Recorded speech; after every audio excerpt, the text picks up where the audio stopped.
So welcome to my new videos. When you see this background, we're going to be doing the new videos. So I wanted to just quickly share with people a little bit about myself, just in case you didn't know. My name's Nicole Sherwood. My business is called Urban Horse School, where I train horses, do clinics and give people lessons, coach them, that sort of thing. So I obviously did English riding since, 4 or 5 years old. I had a pony. I got to about 12, 13. I was riding my pony on the road and I saw this guy riding up the road to me on the opposite side of the road. And he was in a Western saddle, baseball cap. But he had no bridle on. He had a rope around his horse's neck on the road. And I just thought, wow, how is he controlling his horse? And I just was so inspired by that. I thought, I want to learn how to do that. So basically I rode my pony home. I told my mum about it, and fair play to my mum, she listened. She went and found this guy and he started giving me lessons. And he was a horsemanship guy, okay? So he started me off. Roger Parks, his name was. And he trained Mustangs in America. He was English, he moved over there, got married to an American lady, came back over here when he got divorced. And that sort of thing. So anyway, he started me off in the Western Circle. That's how I got into AQHA, American Quarter Horse Association UK showing. And from then, I just did Western riding, and my pure aim when I was riding was to show my horse, okay? So I learned with my quarter horse together after I'd had lessons on his horse. And yeah, and that was it really. So I did all my youth showing, did quite well in the youth. And then when I came out of youth, just before I came out of youth, I actually got leukemia. And then I had like 3 years off. So, because obviously I had to have chemo and radiotherapy and all that. But when I came back to it, I was in amateur. I was like a grown-up. I had to go into amateur. And in my head, I just thought, my youth horse is not going to be good enough. Because I'm against, adults with more money, better horses. I really need to go to America and buy an American trained horse so I can keep up with people in the show pen. And that was my sole aim with the horses, okay? To go to America and just get back in the show pen, which I did. I went to America, I bought a stallion, I brought him back here, I started showing him, and it just wasn't quite like the dream I expected, okay? It was really hard. Obviously, I worked full time, I had to train him, and I had to go to the clinics to then keep up with the shows. I had to put the stallion in training because, even if I got up at 5 o'clock in the morning to train him, I didn't have a school, I didn't have facilities, and it was just really this struggle, basically.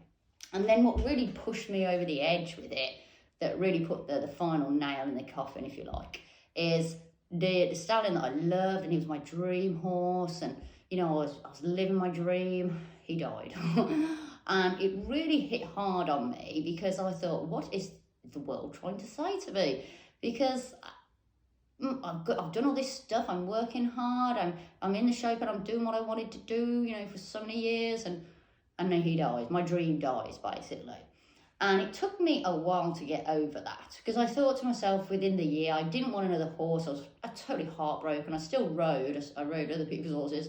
I loaned them, basically. But I didn't want to partner up with another horse. It really, really, really upset me when he died.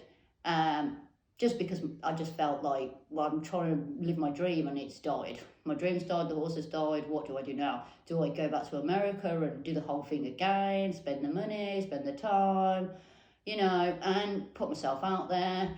And I ended up buying a yearling, a colt, and I just thought, what am I going to do with this guy? Because my showing had just really taken everything out of me. And I just started looking at things in a different way, basically. Because I hadn't got that goal anymore, everything I did when I rode was trying to get better in the show pen. So I was always drilling. I was never connected to my horse, although I might have been slightly, but not the way I am now.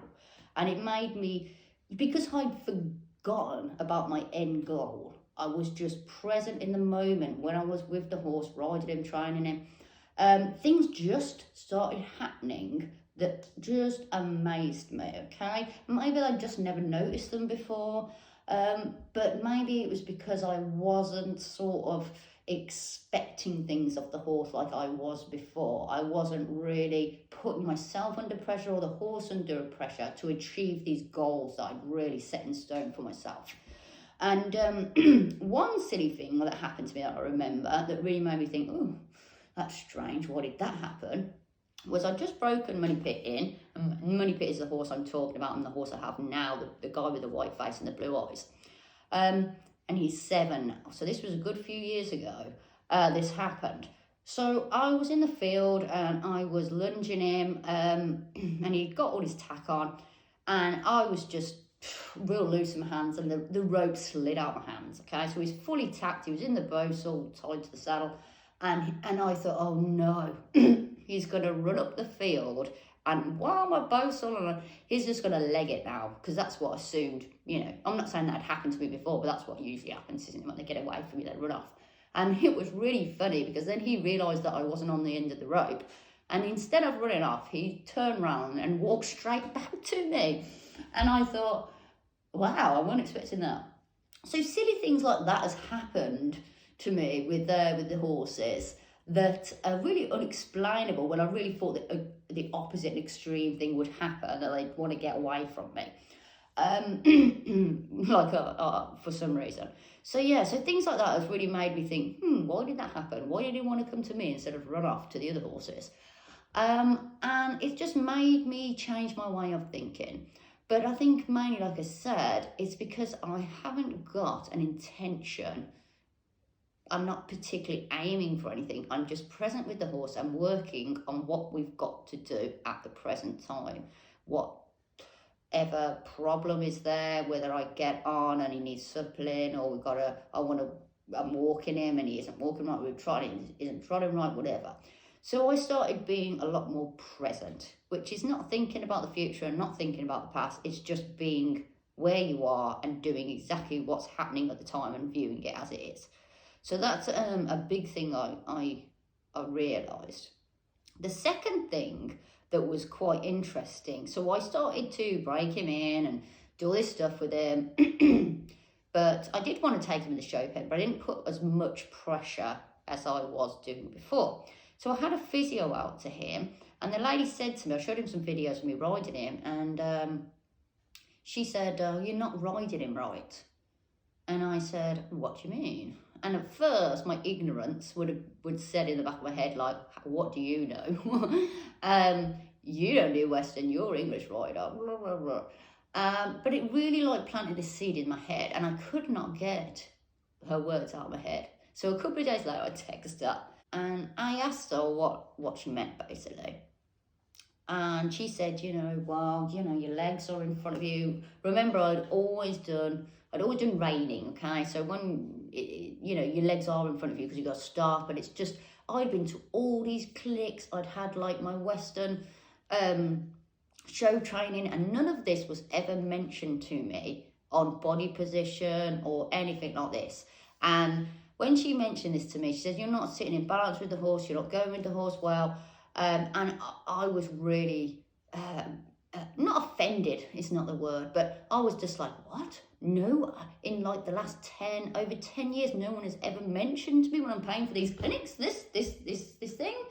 And I was really upset by it, really. It got me actually stopped going to clinics for it, because I was just got to a point in my riding and realised that I'd never really got any better than the point I was at. And I started listening to a few podcasts, and other people had mentioned this to me. Other things had been mentioned in these podcasts, the same sort of thing, where you can look at it as plateau of learning. So you can go up and then go up so many levels, learn so many things, and then you'll stay on a platform. And that's exactly what I was doing. But I was just doing the same things over and over again and not moving forward. Which I hadn't minded, because I was achieving the goals that I wanted to achieve. But when she said this to me, I was just like, and it was because she said this to me, because it was affecting Money Pit at the time. which made me change, because obviously I wanted to get the best out of myself and the best out of the horse. So I started having some biomechanic lessons and this sort of thing. And it was really hard to retrain my body from my bad habits that I've learned myself, but also no one would bother mentioning to me. So yeah, that was a seed, and that was where I really took a big turn in my learning journey. And I thought, this is how I felt. I felt like, wow, these people, these trainers or whoever I'd gone to in the past had not mentioned this to me. What else haven't they mentioned to me? And who can I trust? And this was a big, big thing for me, because I'm always trying to learn. I want to do the best. I want to try and better myself all the time. I want to try and better my horses all the time. And all of a sudden, these people that I really put up on a pedestal, that were teaching me, had not mentioned any of this to me. So I felt a little bit betrayed. So then I went on my own learning journey to find out the truth. And unfortunately, the truth is very disappointing. But then it brought me to realise who does actually know. All right? And that was a scary thing to realise. Who actually are these people that we're taking instruction from, paying their money for their advice, for their tuition, whatever? How do we know they actually know what they're going on about? So this is what brought me to basically go on this whole journey of what is right, what is wrong, who is right, who is wrong, why is it wrong, why was I told this, why was I not told that? And this is basically what these videos are going to be about. So welcome to the truth. Well, let's not say the truth. Unfortunately, it would be a much easier, I don't want to say Bible, but if there was a Bible, okay, that we could all go back to and say, yes, this is exactly how it should be. But unfortunately, there is many ways to skin a cat, and that's what we're going to find out, and that's what I have found out on this long journey. But I wanted to share it because on these clinics I do and lessons I go to and the people I speak to with the horses I have in training, they think the clients and the people, my friends and stuff, they think they know what they're doing because that's what they've been taught. But until they have a problem or been told otherwise to look into a different way of doing things, then they don't change their path, their journey path, and discover there are more things and different ways to do things. So this is what my videos here in the brick wall are going to be about. So I hope you enjoy them. I'll see you next time.